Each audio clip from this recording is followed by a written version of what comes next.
In front of me is the LENOVO Idea Tab Plus 12.1 Mate Edition, and today I would like to show you where you can locate all your downloads.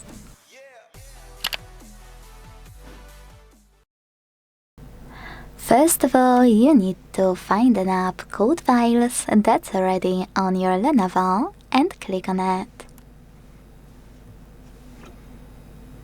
If you never used it before, select Continue in the pop-up and then tap on the gray switcher next to Allow access to manage all files to turn it on.